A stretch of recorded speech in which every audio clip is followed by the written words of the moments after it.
there's a range of reasons why young men in particular don't want to be tested. Some anthropological research has pointed to issues around masculinity. The idea that admitting that you're sick could be a problem for young men in particular. Also, it's been very much associated with women because it's women that have been getting tested more frequently through access to mother-to-child transmission prevention when they get pregnant. And so it's seen in some places as a very female space, and men want to resist that.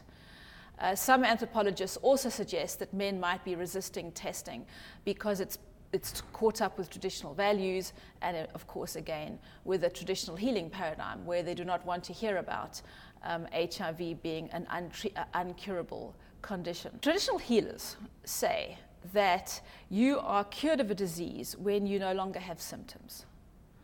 So there's a bit of a problem with chronic long-term treatment. Because when a doctor says to somebody who believes this particular paradigm, look, you've got an illness I cannot cure. You have to take lifelong treatment. It's not cured, but we can manage it.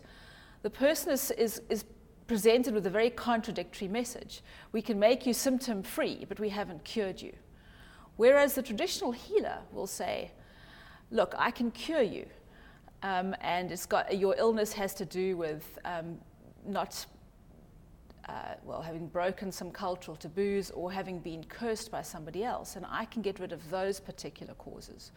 So what doctors are faced with now is trying to manage the tension between the traditional healing paradigm and antiretroviral treatment, which entails lifelong therapy. Now, what's interesting about this is that some doctors are working with traditional healers to overcome this.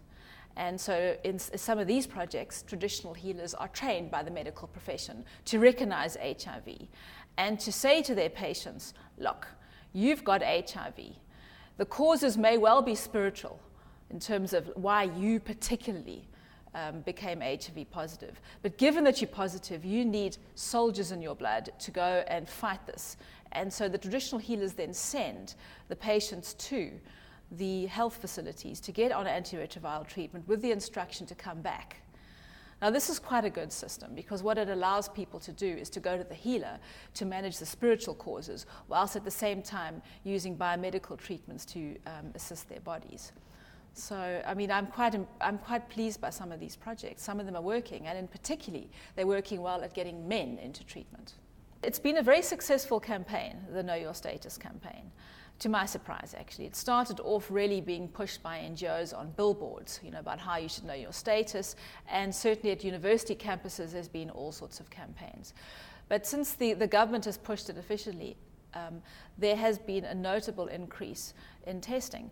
And when we did a survey among young adults in Cape Town, it's 3,000 young adults across the racial and income spectrums, we found that most of them had actually been tested. So it seems to be working. Whether people are tested often enough is another matter.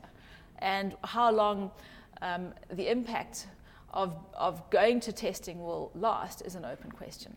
But the advantage of the Know Your Testing campaign is that people are exposed to AIDS information, they get tested, and hopefully that affects their behavior. We're not sure to what extent it does. Some people think that, if you test negative, you go ahead and use condoms, but that after a while wears off. And we hope that people who test positive will then use condoms to protect other people, and there's some evidence that they do, but again, we're not quite sure how long that lasts. I mean, ultimately what you need people to keep testing for HIV and to change their behavior so that the information that they receive then translates into valid HIV prevention strategies.